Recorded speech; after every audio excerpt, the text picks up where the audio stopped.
सभी को सादर प्रणाम। जैसा कि आप जानते हैं कि मैं ट्रीटमेंट और हीलिंग के ऊपर एक पूरी सीरीज़ बना रही हूँ।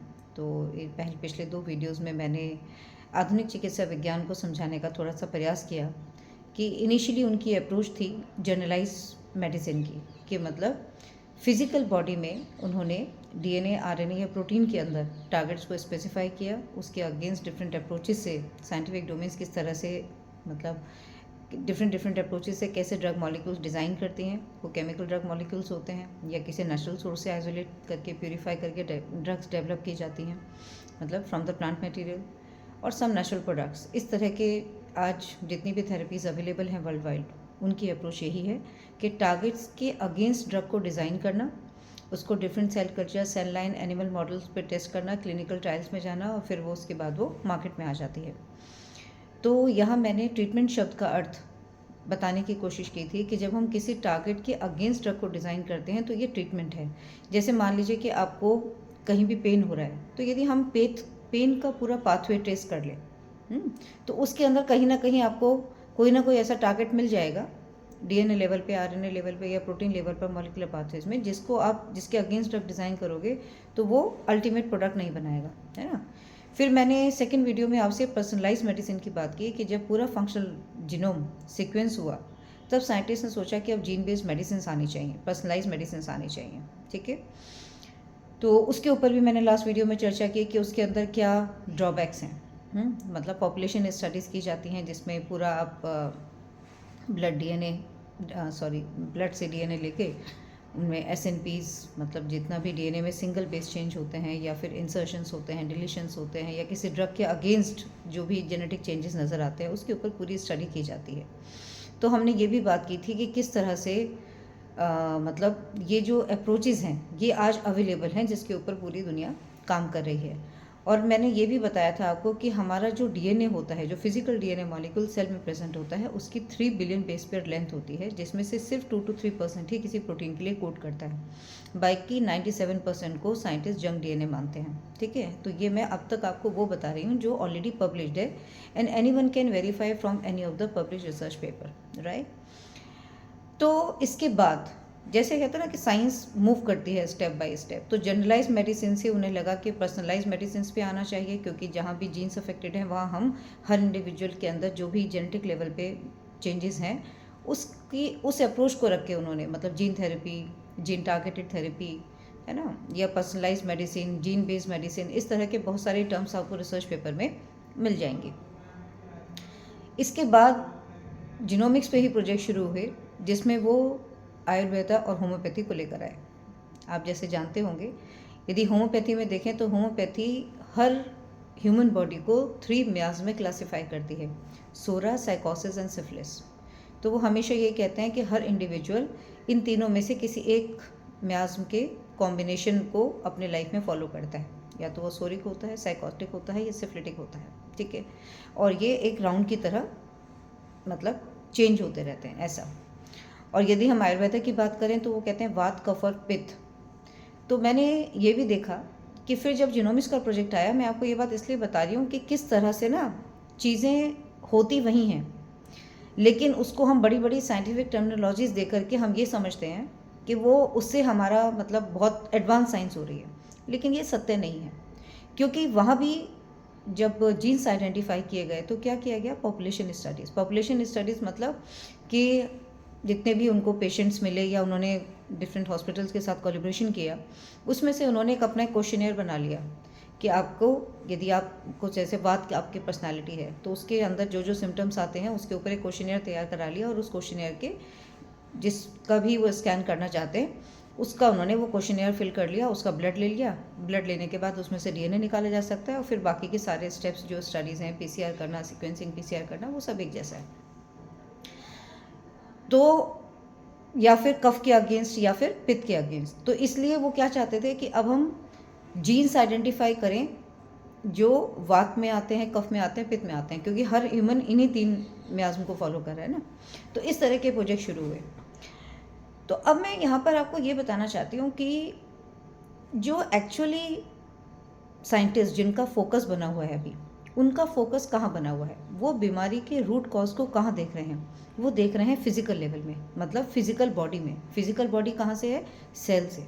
सेल के अंदर क्या है, बायोमोलिक्यूल्स हैं, है ना, जिसमें से हम कहते हैं nucleic acid, DNA and RNA, या फिर हम कहते हैं प्रोटीन्स, है ना। तो जनरली यही 3 टारगेट्स हैं, या फिर जो भी बॉडी फ्लूइड्स में चेंजेस होते हैं। आपने कोई भी चीज़ देखी, जैसे किसी का शुगर कम हो गया, शुगर ज़्यादा हो गया, है ना, तो कुछ इंट्रासेलुलर फ्लूइड के अंदर जो भी चेंजेस किसी पर्टिकुलर डिजीज़ में आते हैं, उन फ्लूइड के अपने बायोकेमिकल टेस्ट होते हैं और उससे वो डिजीज़ का डायग्नोसिस करते हैं। ठीक, अब हमें ये चीज़ देखना चाहिए, हमें ये पूरी की पूरी, मतलब इस सारी अप्रोचेज़ में, अच्छा कुछ ऐसे प्रोजेक्ट्स भी हुए जीन बेस्ड जिसमें उन्होंने जब होम्योपैथी के प्रोजेक्ट शुरू किए तो उन्होंने होम्योपैथी की मेडिसिन को सेल लाइन्स में या सेल कल्चर में, वही सेम अप्रोच कि सेल लाइन्स या सेल कल्चर में डालकर उनके अंदर आने वाले चेंजेस, जो भी जिसका अप्रोच था, जैसे कोई मान लीजिए इमेजिंग कर रहा है तो वो सेल के अंदर जो इमेजेस में चेंजेस आ रहे हैं होम्योपैथिक ड्रग डालने पे, या उनके सेल ग्रोथ में जो फ़र्क पड़ रहा है, वो सारे चेंजेस, वो ऑब्जर्वेशंस लेके वो भी डेटा कलेक्ट हुआ और वो भी पब्लिकेशंस के फॉर्म में पब्लिश्ड होगा। ठीक है, अब मैंने पिछले 3 वीडियोज़ में जो बात की, अब हम इसी अप्रोच को जो वर्ल्ड वाइड यूज़ हो रही है, इसको अभी हम साइंटिफिक दृष्टि से ना देखकर आध्यात्मिक दृष्टि से देखते हैं। देखिए, मैंने सबसे पहले कहा कि किसी भी टारगेट के अगेंस्ट जो, मतलब रिसर्चर्स या डॉक्टर्स, जो डॉक्टर्स तो वही मेडिसिन दे रहा है जो रिसर्चर्स ने आइडेंटिफाई की। हर केमिकल सिंथेसिस हो या कोई भी ड्रग हो, वो अल्टीमेटली बनती तो लैब में ही है, लैब के बाद ही वो मार्केट के अंदर आती है। तो साइंटिस्ट ने जो किसी भी डिजीज़ का टारगेट देखा, वो कहाँ देखा, फिजिकल बॉडी में, मतलब फिजिकल बॉडी में, मतलब एट अ सेलुलर लेवल। ठीक, और जो सेलुलर लेवल में उनको चेंजेस नज़र आए, उसके अगेंस्ट या कुछ उन्हें ऐसा कोई प्रोटीन या ऐसा डीएनए या ऐसा आरएनए लेवल पे कुछ ऐसे चेंजेस नज़र आए कि यहाँ इसके अंदर ये एक टारगेट है, यदि इसके अंदर चेंज आ रहा है तो यहाँ पर ये प्रोटीन कम या ज़्यादा बन रहा है, मोटा मोटा हम ऐसा समझ सकते हैं। तो फिर कुछ केमिकल मॉलिक्यूल्स या तो लैब में, जैसे मैंने पहले वीडियो में बताया कि एप्टेमर अप्रोच होती है, वहाँ पे केमिकल मॉलिक्यूल्स की लाइब्रेरी होती है, या प्लांट मॉलिक्यूल्स का भी डेटाबेस होता है, जिसमें एक सिंपल सी अप्रोच होती है कि प्लांट में से पूरा प्लांट एक्सट्रैक्ट निकालो, और कुछ प्रोटोकॉल्स होते हैं जिसमें से कोई भी स्पेसिफिक मॉलिक्यूल आपने निकाला, फिर बायोइन्फॉर्मेटिक्स में डॉक करके देखा और आपने पता लगा लिया कि ये बाइंड करेगा या नहीं करेगा। ठीक है, अब आप इस पूरी की पूरी जितनी भी अप्रोचेज़ हैं, जितने भी मतलब थाउजेंड्स लैक्स में पेपर्स पब्लिश होकर लाइब्रेरी में आज रखे हैं, इसी पूरी चिकित्सा को आप आध्यात्मिक दृष्टि से देखिए। सबसे पहले हम कहते हैं कि जनरलाइज मेडिसिन। जनरलाइज मेडिसिन का मतलब है कि बीमारी एक है, हमने हर इंडिविजुअल के अगेंस्ट कोई भी डिजीज़, किसी भी एक डिजीज़ के लिए कोई ड्रग डिज़ाइन कर ली। जैसे किसी को फीवर है, तो फीवर 10 लोग बैठे हैं, उन 10 में से आपने फीवर के अगेंस्ट एक ही मेडिसिन 10 के 10 लोगों को दे दी। ठीक है, अब आप, कोई पेशेंट आएगा, कोई ठीक भी हो जाएगा, कोई ठीक नहीं भी होगा। जब वो कहेगा मैं ठीक नहीं हुआ, तो आप उसके अगेंस्ट, उसका रिप्लेसमेंट में कोई दूसरी मेडिसिन दे देंगे। मतलब आपको पता नहीं है कि वो उससे ठीक होगा या नहीं होगा, लेकिन आपने फिर एक दूसरा ऑप्शन उसी की कैटेगरी से मिलता जुलता आपने ड्रग दे दिया। फिर ये जितनी भी ड्रग्स लैब में जब आती हैं, मतलब लैब में जब इनके ऊपर काम होता है, तो मैंने क्या कहा कि इनका फर्स्ट प्राइमरी स्टेप क्या होता है, सेल कल्चर या सेल लाइन्स। कि सेल कल्चर और सेल लाइन क्या है। देखिए, सेल कल्चर क्या है कि जैसे बहुत सारे माइक्रोबियल कल्चर हैं, बैक्टीरियल कल्चर के ऊपर आपने किसी पे टेस्ट कर लिया, और फिर उसके बाद सेल लाइन्स भी क्या है कि मान लीजिए, देखिए जब हॉस्पिटल्स के साथ भी जब रिसर्च की जाती है, तो उनका मतलब जो डॉक्टर्स हैं, they are also involve in the research. ठीक है, जैसे बायोप्सी होती है, या कहीं भी आपका सर्जरीज होती हैं, तो वहाँ पर क्या होता है कि उन्हीं टिश्यू को या सेल्स को आइसोलेट करके पेशेंट से, और उनको फिर एक मीडिया देके इन विट्रो कंडीशंस में इंक्यूबेटर के अंदर उनको ग्रो किया जाता है। तो बहुत सारे ऐसे सेल लाइन सेंटर्स हैं जहाँ पर हर तरह की स्पेसिफिक सेल लाइन्स अवेलेबल हैं। अब जैसे कैंसर पेशेंट है, मान लीजिए वो किसी सर्जरी के लिए आया, तो वो क्या करेंगे कि पता है कि ये सर्विकल कैंसर है, किसी को ब्रेस्ट कैंसर है, किसी को ब्लड कैंसर है, जो भी है, मतलब उसका उन्होंने उसको लेकर इन विट्रो में लैब की कंडीशंस में ही उसको ग्रो कर लिया। ठीक है, और फिर उसके बाद जैसे जैसे रिजल्ट आते गए, फिर उसके बाद एनिमल मॉडल्स के ऊपर जाते हैं, अलग अलग एनिमल मॉडल्स में, फिर blood sample, human blood samples के ऊपर, और फिर उसके बाद आगे डायरेक्टली पेशेंट्स के ऊपर भी जाते होंगे। मतलब वो फार्माकोजेनोमिक्स और फार्माकोडायनेमिक्स स्टडीज़ होती हैं। तो अब आप इसको ये सोचो कि जो ड्रग आपने केमिकल मॉलिक्यूल बनाया, पहली बात तो वो एक केमिकल मॉलिक्यूल है। आइदर आपने लैब में डिज़ाइन किया उस मॉलिक्यूल को, या आपने किसी प्लांट से वो मॉलिक्यूल निकाला, ठीक है, किसी ने पब्लिश कर दिया कि इस प्लांट की बहुत ज़्यादा थेरेपेटिक वैल्यू है। जैसे मान लीजिए, चलिए कॉमन एग्जांपल लेते हैं, तुलसी। सबको पता है कि किसी को जुकाम हो जाता है, तुलसी पी लो, क्योंकि उसके अंदर कुछ ऐसे प्रोडक्ट्स हैं जो आपके कफ को, इन सब चीज़ों को सबसाइड कर सकते हैं। ऐसे ही बहुत सारे रिसर्च पेपर डिफरेंट प्लांट्स को लेकर के ऑलरेडी पब्लिश्ड हैं। प्लांट बायोटेक्नोलॉजिस्ट वाले सब इसी के ऊपर काम करते हैं। अप्रोच सबकी सेम होती है कि पहले पूरे प्लांट एक्सट्रैक्ट में से कुछ मॉलिक्यूल्स को निकालो और फिर उनको प्योरीफाई करो, मतलब सिंगल मॉलिक्यूल्स निकालो और फिर उनके साथ, उन्हीं टारगेट के साथ इंटरेक्ट करके देखो कि ये कितना टाइटली बाइंड कर रहा है, क्या ये ड्रग हो सकता है। या जो केमिस्ट है वो केमिकल सिंथेसिस, केमिकल रिएक्शंस लगाकर मॉलिक्यूल्स को डिज़ाइन कर रहा है और फिर उन टारगेट के अगेंस्ट टेस्ट कर रहा है कि ये क्या बाइंड कर सकता है। अब आप देखो कि यदि हम ये जितने भी टेस्टिंग मॉडल्स हैं, मतलब ह्यूमन ब्लड तो बाद में टेस्ट हो रहा है, इससे पहले तो बैक्टीरियल सेल कल्चर पे टेस्टिंग हो रही है दवा की, एनिमल मॉडल्स पे हो रही है, फिश पे हो रही है। यदि हम इन सभी को आध्यात्मिक दृष्टि से देखें तो हर व्यक्ति अलग है। हर व्यक्ति की इंडिविजुअल, मतलब हर human being on this planet is very unique with respect to the energy. यदि हम सेल लाइन्स की बात भी करते हैं, मान लीजिए कि सेल लाइन के डेटा बैंक में किसी भी पर्टिकुलर कैंसर की 10 सेल लाइन रखी हैं, तो आप ये सोचो कि वो 10 अलग अलग पेशेंट से कलेक्ट की गई होंगी। जैसे हम प्लांट को ग्रो करने के लिए उसमें खाद डालते हैं, उसी तरह से सेल लाइन को भी ग्रो करने के लिए और उसको मेंटेन करने के लिए प्रॉपर लैब्स के अंदर प्रोटोकॉल्स होते हैं। अब यहाँ पर ये चिकित्सा के अंदर, मतलब जो मॉडर्न चिकित्सा है जिसके ऊपर पूरी दुनिया पूरा विश्वास करती है, उसी के पीछे भाग रही है। चाहे वो बीमार पड़ रही है, वो देखना नहीं चाहती, वो सिर्फ ये सोचती है कि डॉक्टर के पास जाना है, दवा लेनी है, दवा खाना है, मुझे ठीक हो जाना है, मैं ठीक हो जाता हूँ। लेकिन कितने ठीक होते हैं वो पता नहीं। तो यहाँ पर जितने भी सोर्सेज से सेल लाइन्स में से लिया गया, उन सेल लाइन्स में सबका जो ओरिजिनल सोर्स है वो कोई ना कोई पेशेंट है, ठीक है। और हर पेशेंट, यदि हम कहें कि वो ह्यूमन सेल लाइन में ह्यूमन ट्यूमर से भी ली गई हैं, तो आप ये सोचो कि हर ट्यूमर जिस भी बंदे को हो रहा है, जिस भी इंसान को हो रहा है, वो एक अलग कार्मिक पाथ फॉलो कर रहा है। हमें अध्यात्म ये समझाता है कि हर व्यक्ति इस दुनिया में अलग अलग है, बिकॉज ये फिजिकल बॉडी ना होकर इसको जो ओरिजिनली बनाता और चलाता है वो है ये चैतन्य शक्ति जीवन, ठीक है। तो ये जीवन, ये सोल अपने कार्मिक पाथ पर कब से शुरू होती है उसकी कार्मिक यात्रा? जब वो अपने क्रिएटर से अलग होती है। जब आत्मा शिवलोक, विष्णुलोक या ब्रह्मलोक, इन तीनों में से कहीं भी जहाँ वो ओरिजिनली वहाँ से, मतलब उसका क्रिएशन होता है, तब से उसका कार्मिक पाथ शुरू हो जाता है।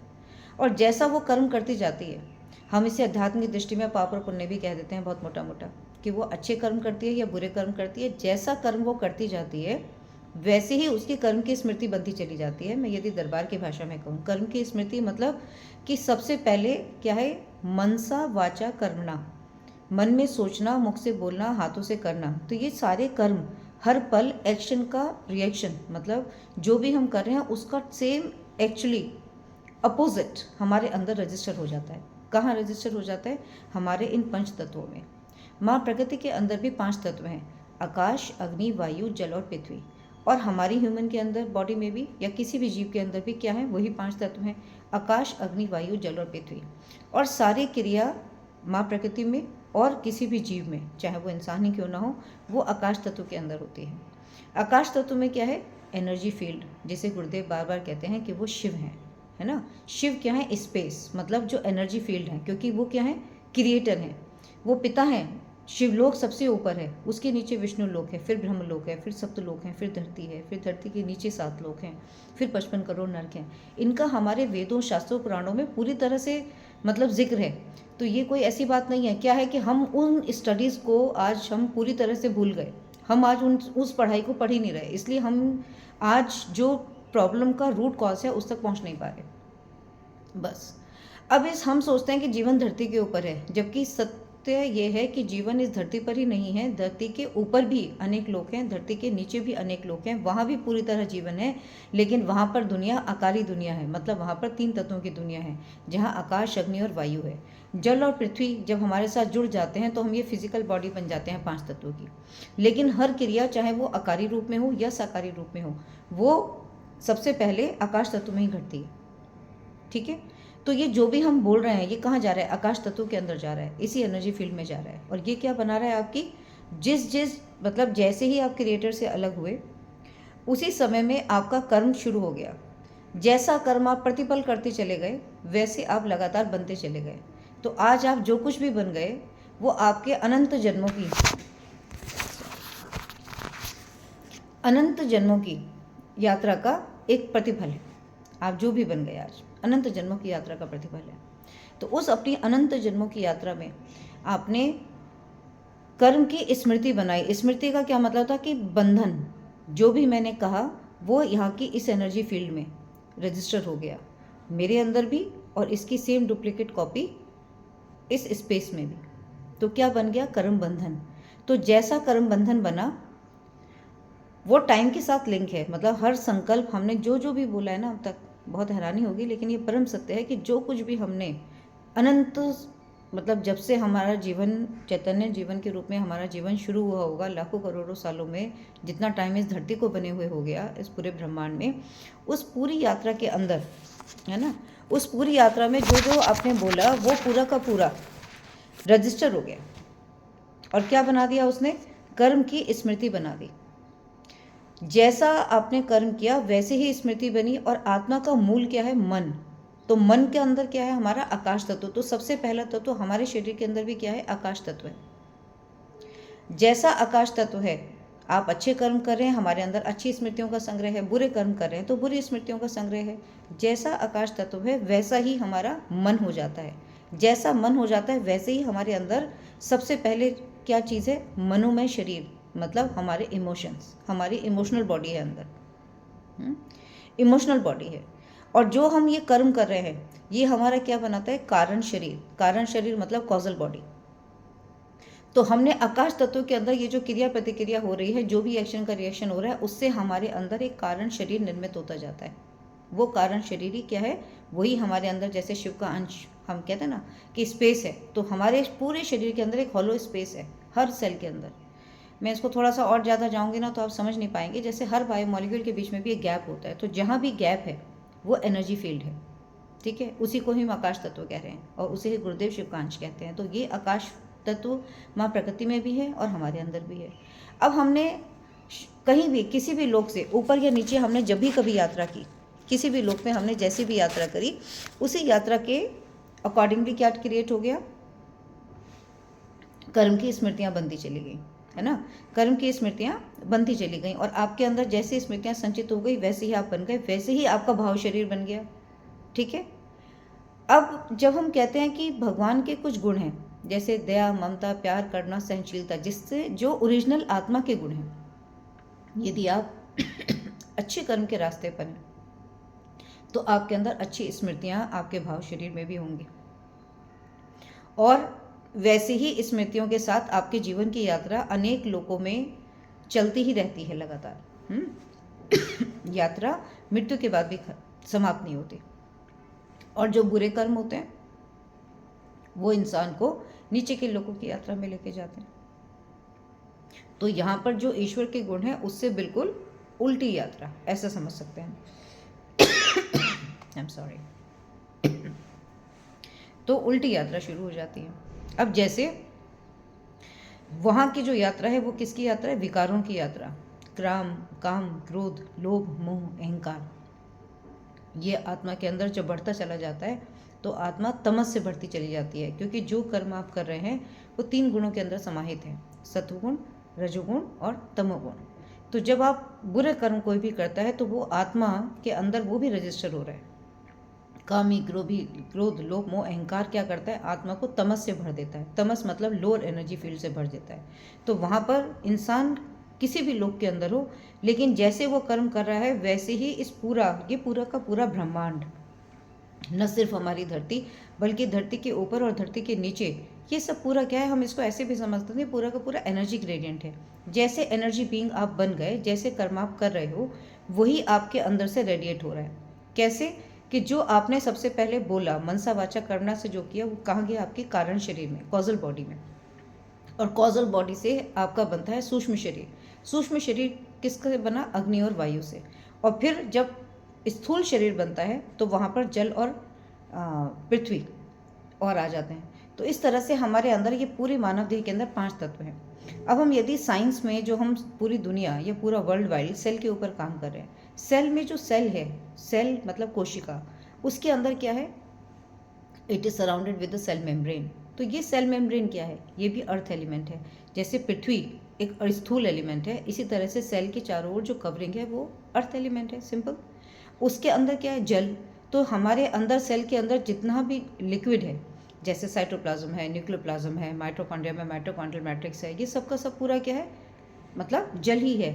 नेचर के अंदर 70 to 80% वाटर है, आपके अंदर भी 70 to 80% वाटर है, ठीक है। अग्नि, नेचर के अंदर सूरज एक पूरा अग्नि का सोर्स है, लेकिन हम यदि अपने अंदर भी देखें तो हर सेल के अंदर एक माइटोकॉन्ड्रिया होता है, जिसे हम power house of the cell कहते हैं, कि जो भी आप खाना खाते हैं उससे आपको जो ऊर्जा मिलती है वो ATP, GTP, NADH, FADH molecules के फॉर्म में, एनर्जी करेंसीज हैं वो, उसकी फॉर्म में आपको एनर्जी मिलती है। फिर आता है वायु।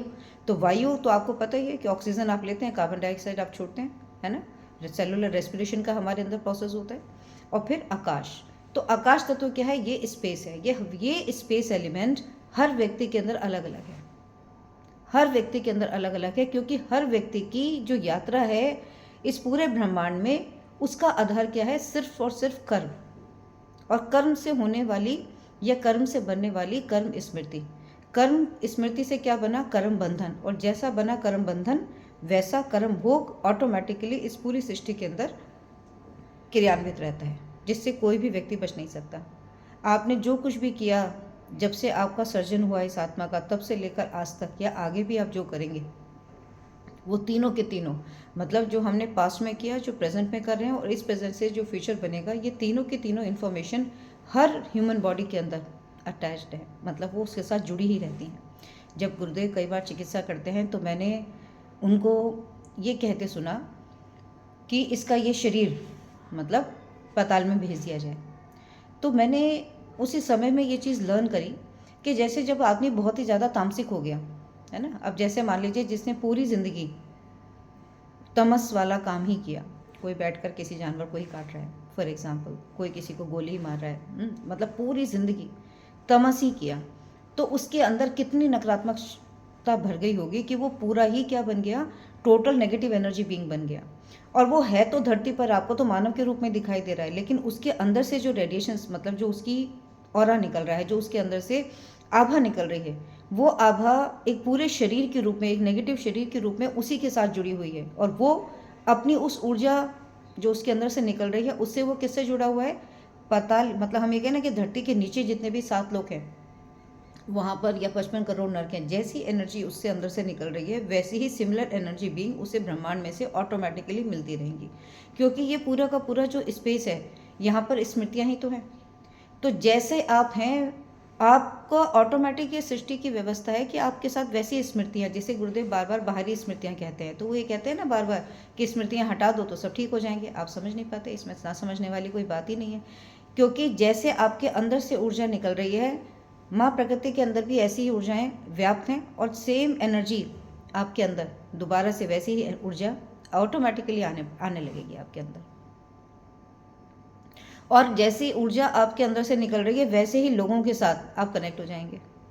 दरबार आपको देखिए ये भी बताता है हमें कि सिर्फ सोल का तो अपना कार्मिक पाथ है, लेकिन जब वो किसी परिवार में आती है तब वो अपने परिवार के सदस्यों के साथ जुड़ी होती है, वो अपने पितृजनों के साथ जुड़ी हुई होती है।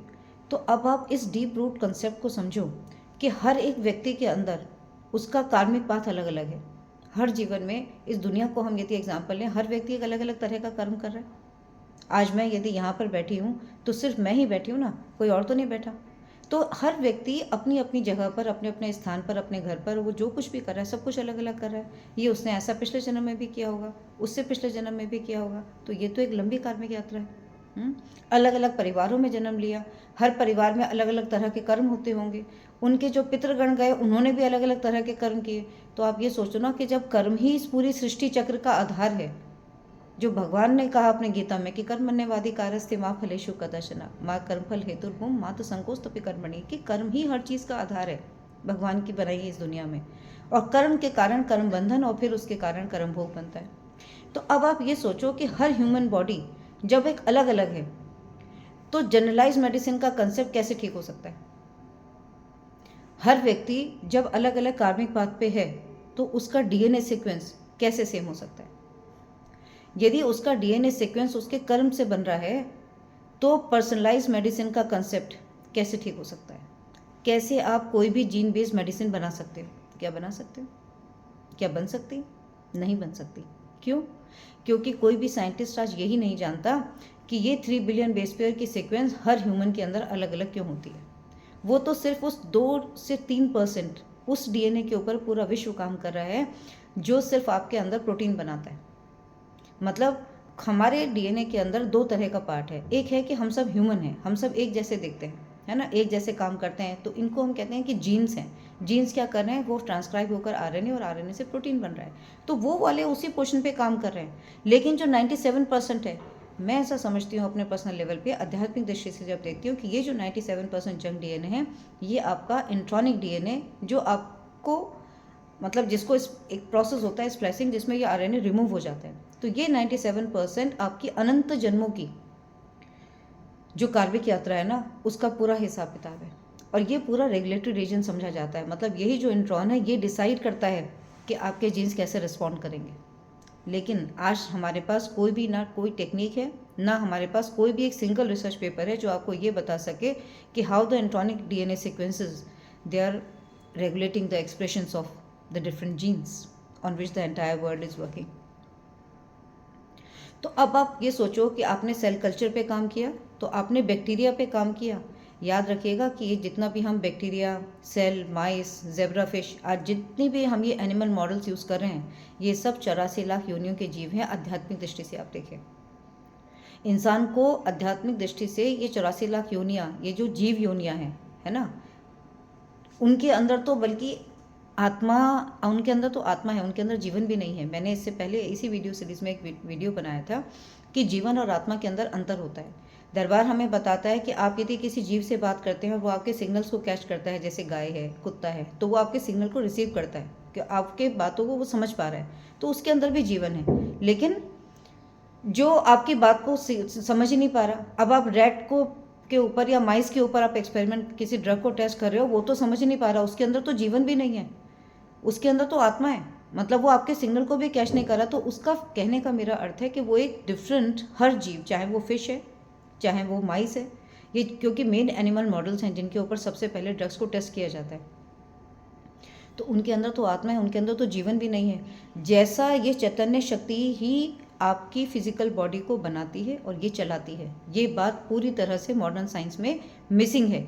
इसीलिए आप यदि किसी जीव के अंदर जहाँ उसमें आत्मा है और आप उसके ऊपर ड्रग को टेस्ट करके उसके अंदर जैसा उसका बॉडी उस ड्रग को देकर रिस्पॉन्ड कर रही है, आप उसी अगेंस्ट में कैसे मतलब बना करके हाईली इवॉल्व ऑर्गेनिज्म जो ह्यूमन है उसको आप दे सकते हैं? कैसे दे सकते हैं? कैसे दे सकते हैं?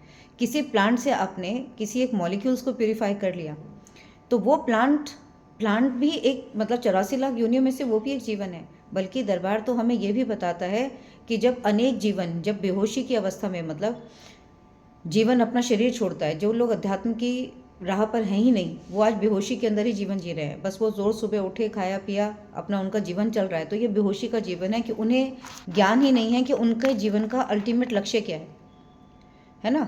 तो जब ऐसे मतलब कोई भी योनि में कोई भी आत्मा अपना या कोई भी व्यक्ति अपना जीवन छोड़ता है, तो वो कहाँ जाते हैं? गुरुदेव ने बताया कि वो शिवलोक में जाते हैं। भगवान शिव के मस्तक पे जो चंद्रमा विराजमान है, तो चंद्रलोक में जाते हैं और पूर्णिमा के दिन इतने सारे जीवन बरसते हैं, तो अलग अलग जीव योनियाँ उनको भी अपने अंदर ग्रहण कर लेती हैं। तो आप सोचो कि हर प्लांट का सत्य भी कितना अलग है, आध्यात्मिक दृष्टि से सत्य भी कितना अलग है। आप इसीलिए हर प्लांट की ऊर्जा भी अपने आप में अलग है। तो कहने का अर्थ यहाँ पर यह है कि यदि आप 84 लाख योनि के किसी भी जीवन के ऊपर कोई भी ड्रग अपनी मन मर्जी से बना करके, केमिकल ड्रग तो अपने आप ही डिज़ाइंड है, आपकी जो बुद्धि करी, आपने कोई भी फंक्शनल ग्रुप लगा दिया, अमीनो ग्रुप, कार्बोक्सिल ग्रुप, कोई भी ग्रुप, और आपने देखा कि बस ये बाइंड कर दे, और आपने उसके साथ कुछ स्टडीज़ कर ली, आपने देखा कि हाँ ये फिजियोलॉजिकल जो सेल की कंडीशन है, कितना टेम्परेचर होना चाहिए, pH होना चाहिए, आपने बाइंड कराया, पेपर छाप दिया, धीरे धीरे मॉलिक्यूलर बायोलॉजिस्ट ने आगे काम किया, और ये स्टोरी चलती ही चली जा रही है। तो इसीलिए मतलब मॉडर्न साइंस फेल क्यों है? क्योंकि ये दवा है ही नहीं, ये तो आप अपने आप इंटेंशनली टॉक्सिन खा रहे हो। क्योंकि ये टॉक्सिन इसलिए भी है क्योंकि आपको उसके अंदर, आपके शरीर के अंदर जो डैमेज हो रहा है ना, उसको आप देख ही नहीं पा रहे। आज मैं देखती हूँ जब दरबार के वीडियोस, मुझे बहुत हैरानी होती है कि कितने सारे लोगों के अंदर से शरीर ही सड़ गल गए, इतनी एनर्जी डिप्लीटेड स्टेट में वो चले गए। तो जो सबसे बड़ा, मैं इस वीडियो को यहाँ पर एंड करती हूँ कि मॉडर्न साइंस के ऊपर जहाँ आज पूरी दुनिया भाग रही है, वो आज फेल्योर इसलिए है क्योंकि उनकी अप्रोच ही गलत है। फंक्शनल जीनोमिक्स में आपने पॉपुलेशन स्टडीज़ कर ली, जिसमें आपने किसी डिजीज़ के अगेंस्ट, किसी ड्रग रिस्पॉन्स के अगेंस्ट, या किसी म्याज्म के अगेंस्ट होम्योपैथी में देखना चाह रहे हैं आप कुछ टारगेट को, आयुर्वेदा के साथ देखना चाह रहे हैं, तो आप कर रहे हैं पॉपुलेशन स्टडीज़। पॉपुलेशन का मतलब है कि आपने डिफरेंट हॉस्पिटल के साथ कोलैबोरेट करके आपने ब्लड सैंपल्स कलेक्ट कर लिए, और वहाँ पर जो सर्वे भी किया जाता है ना, वो कितना एक्यूरेट होता है ये मैं बहुत अच्छे तरीके से जानती हूँ। सिर्फ एक क्वेश्चन होता है जिसमें हाँ या ना में कोई जवाब देता है, उसकी कोई डीप और थॉरो स्टडी है, वो कितना ऑथेंटिकेटेड डेटा है, इसके ऊपर बिल्कुल भी ट्रस्ट नहीं किया जा सकता, ऑथेंटिकेटेड होता ही नहीं। और दूसरी बात कि जितने भी, मतलब हर व्यक्ति का देखिए ना अलग कार्मिक पाथ है, वो अपना, जैसे मैंने अभी आपको बताया कि हर व्यक्ति दरबार से जुड़कर हम क्या देख रहे हैं कि अनंत जन्मों की उसकी कार्मिक यात्रा है, फिर वो अपने परिवार के साथ जुड़ा हुआ है, फिर वो अपने पूर्वजों के साथ जुड़ा हुआ है, और जो अलग अलग एनर्जी फील्ड के साथ हैं, ये तो अभी कंसेप्ट मैंने दरबार को तो अभी शुरू ही नहीं किया। आप यदि उसे देखेंगे तो आपको लगेगा कि ये पॉपुलेशन स्टडीज़ का तो अपना कोई बेस ही नहीं है, बेस ही नहीं है।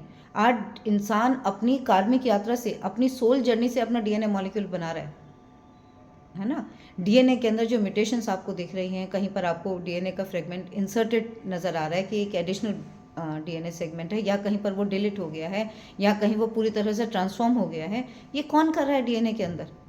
कोई एक ऐसा सिंगल रिसर्च पेपर नहीं है जो ये बता सके कि ये डीएनए सीक्वेंसेस जितने भी ह्यूमंस आपको धरती पर नज़र आ रहे हैं, उनके अंदर अलग अलग क्यों हैं? यदि सिंगल बेस चेंज होता है तो बेस चेंज क्यों हो गया? इंसर्शन हो गया तो क्यों हो गया? डिलीशन हो गया डीएनए में, क्यों हो गया? डीएनए चेंज हो गया तो क्यों हो गया? What is the basis of epigenetic regulation? Epigenesis हम बोलते हैं, एपी मीन्स आउटसाइड। तो हमारा जो डीएनए है वो हमेशा एनवायरमेंटल कंडीशंस के अकॉर्डिंगली चेंज होता रहता है ना। जैसे आप इंडिया में रहते हैं, आज आप 20 साल अमेरिका में रहने के लिए चले जाइए, तो क्या होगा? आपका जो वे ऑफ टॉकिंग है, एसेंट है, वो बदल जाएगा। तो क्यों बदल गया? क्योंकि आप जैसी एनर्जी फील्ड में रहे, उसी एनर्जी फील्ड के साथ आपका डीएनए भी चेंज होता रहता है। तो इसको हम एपिजेनेटिक्स कहते हैं, जिसके अंदर बहुत सारे केमिकल मॉडिफिकेशंस होते हैं, जिसके रिस्पॉन्स में डीएनए चेंज होता है। तो आज पूरी दुनिया जो मॉडर्न साइंस को इतना ज़्यादा वेटेज दे रही है, उनकी रिसर्च की फाउंडेशन ही गलत है। आपने अंधाधुंध, चाहे किसी, मतलब, और करोड़ की फंडिंग, और ये सब बहुत ज़्यादा प्रेस्टिजियस अवार्डीज़ भी हैं हमारे साइंटिस्ट, ये भी बात हमें यहाँ पर समझनी चाहिए कि बहुत ही ज़्यादा प्रेस्टिजियस जितने भी गवर्नमेंट के अवार्ड्स हैं, they all are award winners. कि उन्होंने ऐसा सोचा है, उन्होंने क्या सोचा? एक म्यूटेशन को आइडेंटिफाई करके आप क्या कर लेंगे, क्या कर लेंगे उसको? कितनी personalise medicine, gene based medicine आ गई आज मार्केट के अंदर। और भी यदि कहा जाए ना, अभी तो जो साइंस है वो आगे आर्टिफिशियल इंटेलिजेंस की तरफ जा रही है।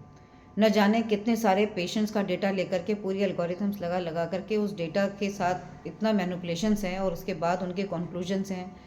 तो मतलब मैं तो बस आध्यात्मिक दृष्टि से जब इस पूरी चिकित्सा, इस पूरे प्रोसेस को देखती हूँ, तो मैं यही कहना चाहती हूँ कि अपनी बुद्धि को हर व्यक्ति को खोलना पड़ेगा। जो इलाज कर रहा है उसको भी, जो इलाज ढूंढ रहा है उसको भी, और जो इलाज करवा रहा है उसको भी, ठीक है। और कहीं ना कहीं हम यदि मतलब हम इस बात को कभी निकाल ही नहीं सकते कि ये फिजिकल बॉडी अपने आप से नहीं बनती। ये फिजिकल बॉडी, ये चैतन्य शक्ति जीवन बनाता है। ये चैतन्य शक्ति जीवन क्यों बनाता है? क्योंकि जब आपकी डेथ हो जाती है, किसी भी व्यक्ति की जब डेथ हो जाती है, तो डेथ के समय में इन 5 तत्वों में से सिर्फ 2 तत्व खत्म होते हैं, एक पृथ्वी और एक जल। जल वाटर है तो एवेपोरेट होकर उड़ जाएगा, और पृथ्वी तत्व राख बन जाता है। लेकिन आत्मा अपने साथ, अपने इस एस्ट्रल बॉडी में 3 तत्व ले जाती है, जिसमें से आकाश, अग्नि और वायु होता है। और ये याद रखिएगा कि ये जो आकाश तत्व है, यही शिव का अंश है। यही आपके साथ क्या लेके जा रहा है? सारे अनंत जन्मों की कर्म स्मृतियाँ, और जैसी कर्म स्मृतियाँ हैं उसके अकॉर्डिंगली ही आपके शरीर में अग्नि तत्व है। और जैसा अग्नि है मतलब आकाश अग्नि वायु, तो ये जैसी आकाश है वैसा ही अग्नि और वायु आपके साथ है। यदि आप धरती के ऊपर मतलब आप सात्विक जीवन को फॉलो करते जा रहे हैं, आप ऑटोमेटिकली शांत होते चले जाएंगे। शांत हो रहे हैं मतलब आपके शरीर के अंदर अग्नि तत्व बैलेंस है। शांत का बिल्कुल उल्टा क्या है? अशांत। स्मृति उल्टी हो गई, हर समय आप गुस्से में क्रोध के अंदर हैं, तो आप मान के चलिए कि आपकी ये चेतना नीचे के लोगों से जुड़ी हुई है, कामी, क्रोधी, लोभी, अहंकारी, ऐसी चेतनाओं के साथ। मतलब क्योंकि जैसी एनर्जी आपके अंदर से निकल रही है उसी एनर्जी फील्ड के साथ आप कनेक्टेड है, और जैसी एनर्जी फील्ड के साथ आप कनेक्टेड है वही आपके अंदर से क्या हो रही है? वही रेडिएट हो रही है। वही मृत्यु के बाद भी आपके साथ ही जो कुछ भी किया है ना अपने कर्म के रूप में, वो आपके साथ ही सब संचित रहता है। तो हम हमारे अंदर ही बैठे हैं ये चित्रगुप्त, ये भगवान ने ह्यूमन बॉडी बहुत ही डिवाइन बनाई है। तो आप ऐसा सोचिए कि यदि हम किसी बैक्टीरिया, एनिमल मॉडल या डिफरेंट ह्यूमन, क्योंकि हर व्यक्ति का अपना एक अलग कार्मिक पाथ है, वो अनंत जन्मों की यात्रा में अलग अलग परिवारों में जन्म लेकर अलग अलग पितृजनों से जुड़ा हुआ था। तो हम यदि 100 सैंपल्स को, 1000 सैंपल्स को, पूरे विश्व में से, पूरे भारत में से सैंपल्स को लेकर स्टडी करना शुरू करेंगे तो क्या हमें कभी कोई ऑथेंटिकेटेड डेटा मिल सकता है? ये मेरा प्रश्न है सभी आधुनिक साइंटिस्ट के से और सभी आधुनिक डॉक्टर्स के साथ। तो जस्ट एक बार सत्य की दृष्टि से, बिल्कुल निष्काम भाव से इन सब बातों को समझने का प्रयास कीजिए। ये मेरी बस एक रिक्वेस्ट है, राइट। और इसके ऊपर खुली चर्चा होनी चाहिए। खुली चर्चा इसलिए होनी चाहिए क्योंकि इंसान धीरे धीरे धीरे धीरे बहुत ही एनर्जी डिप्लीटेड स्टेट में जा रहा है, ठीक है। और डिजीज़ का ट्रू डायग्नोसिस एक सबसे बड़ा मेजर चैलेंज है फॉर द मेडिकल कम्युनिटी। जब कोई भी बीमारी बहुत ही ज़्यादा, मतलब देखिए क्या है कि जब कोई भी बीमारी हमारे अंदर एमर्ज होती है तो उसका जो रूट कॉज है वो उसका कर्म है। कर्म की स्मृतियाँ कारण शरीर मतलब आकाश तत्व के अंदर हैं, और आकाश से सूक्ष्म शरीर में जाती हैं जो अग्नि और वायु का है ना। जैसा कि अभी कहा मैंने कि क्रोध बढ़ गया आपके अंदर, क्रोध बढ़ गया तो इसका मतलब क्या है? अग्नि तत्व बढ़ गया। अग्नि तत्व जैसा है वायु तत्व भी वैसे ही रिस्पॉन्ड करेगा, वैसा ही वो जल तत्व के अंदर जाएगा और वैसे ही आपके फिजिकल बॉडी में रिफ्लेक्ट होगा। ये एक सीरीज है, राइट। तो मैं अभी जब हीलिंग की बात करूँगी तब मैं इसके ऊपर, इन 5 तत्वों के ऊपर ज़्यादा अच्छे से चर्चा करूँगी, क्योंकि कोई भी डिजीज़ आध्यात्मिक दृष्टि से क्या है कि 5 तत्वों का इम्बैलेंस। आपके शरीर में जितना % वाटर होना चाहिए, मतलब 5 तत्वों का जितना परसेंटेज होना चाहिए, यदि उतना ही है तो आप स्वस्थ हैं। यदि ये 5 तत्वों में से कोई भी एक तत्व इम्बैलेंस हो जाए तो आप अस्वस्थ हैं। तो अध्यात्म आपको बीमारी का जो रूट कॉज है वो DNA, RNA या प्रोटीन के फॉर्म में नहीं बताता, वो इन 5 तत्वों के बैलेंस और इम्बैलेंस के फॉर्म में बताता है, ठीक है। तो असली चिकित्सा क्या होनी चाहिए कि हम यदि 5 तत्वों को बैलेंस कर दें तो हमारे शरीर में जहाँ जहाँ अग्नि है वो अपने आप ही संतुलित हो जाएगी।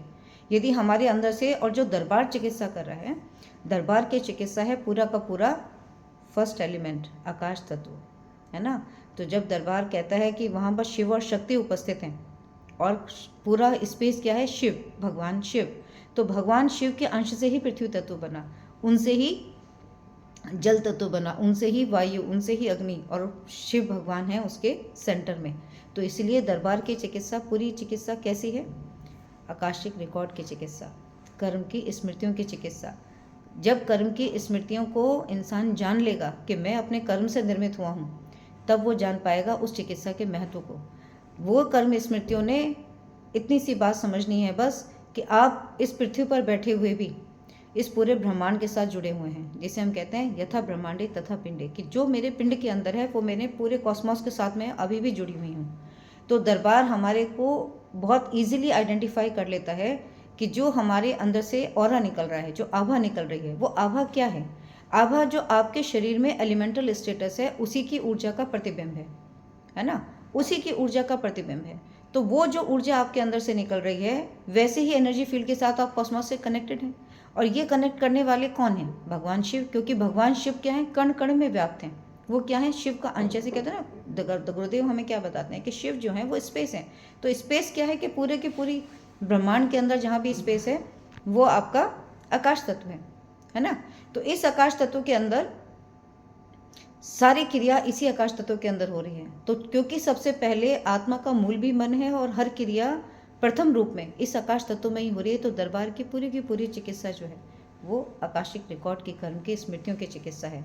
और उसी चिकित्सा के अंदर आपका जब दरबार कहते हैं कि 400 तरह की बीमारियों की कर्म स्मृतियाँ कटती हैं, तो स्मृतियाँ क्या कि वो बंधन टूटते हैं। और मैंने पहले भी एक वीडियो में ये बात बताई थी कि कर्म के बंधन को आप ऐसे समझ सकते हैं कि जैसे घर के अंदर बिजली का मीटर लगा है ना, और आपके घर में भी पावर्स की वायर्स लगी हुई हैं। तो जैसे ही आप मीटर की वायर को अपने बिजली की तार से जोड़ते हो, आपके घर में लाइट आने लगती है। तो ये कैसे आने लगती है? एनर्जी फ्लो से, है ना।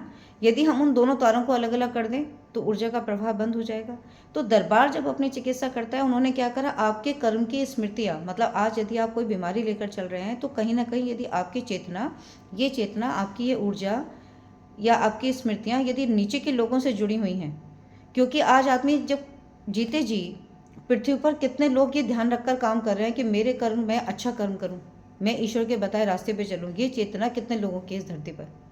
तो जब वो अपने कर्म के प्रति ही अनजान हो गया तो वो कर्म क्या अच्छे कर रहा है? नहीं कर रहा। तो जैसे वो कर्म कर रहा है वैसी ही एनर्जी उसके अंदर संचित होती जा रही है, वैसी ही ऊर्जा के साथ वो जुड़ा हुआ है, इसीलिए आज बीमारियां कॉम्प्लेक्स होती जा रही हैं। और जब दरबार उन बंधनों को काटता है तो उन्होंने क्या काटा? कर्म के बंधन को, मतलब उस एनर्जी नेटवर्क को। जैसे मैंने अभी कहा कि मीटर की तार को मेन तार से यदि हम हटा दें तो फ्लो रुक जाएगा। तो जब वो कर्म बंधन टूट जाएगा, वो बॉन्ड टूट जाएगा, तब एनर्जी फ्लो रुक जाएगा आपके अंदर। और जब एनर्जी मिलना बंद हो गई तो आपके शरीर में शुरू में क्या होगा कि जो ऑलरेडी आपका उस एनर्जी के, जब आप उस एनर्जी को रिसीव कर रहे थे, तो जैसा आपका सूक्ष्म शरीर बन गया, जैसा आपकी फिजिकल बॉडी बन गई, वो तब तक रहेगी जब तक वो इन्फॉर्मेशन उसके अंदर है। लेकिन मैं आपको बता दूं कि सेल के अंदर हमेशा 3 प्रोसेस होते हैं। सेल ग्रो होती है, डेवलप होती है, सेल डेथ होती है। तो सेल डेथ होना, जिसे हम सेल एपोप्टोसिस कहते हैं, ये भी एक नेचुरल मैकेनिज्म है, ठीक है। तो हर मतलब सेल हमारे शरीर में अपने आप डेथ भी होती रहती है, फिर नई सेल बनती है। तो जब तक आपका, जब ये आप दरबार की चिकित्सा कर लेंगे तो उसके बाद भी आपको टाइम लगेगा स्वस्थ होने में। टाइम इसलिए लगेगा कि जो पुरानी आपके अंदर सेल्स बन गई हैं ऑलरेडी, जब वो एक बार पूरी की पूरी डाई हो जाएंगी और जब नई सेल्स बनेंगी तो उनके अंदर एक नई इन्फॉर्मेशन होगी, ठीक है। तो जब हम अभी हीलिंग की बात करेंगे तो दरबार की चिकित्सा का जो मूलभूत फाउंडेशन है वो है हीलिंग, ठीक है। So this is the difference in the modern science and the modern researchers which they are following. They are just treating the diseases.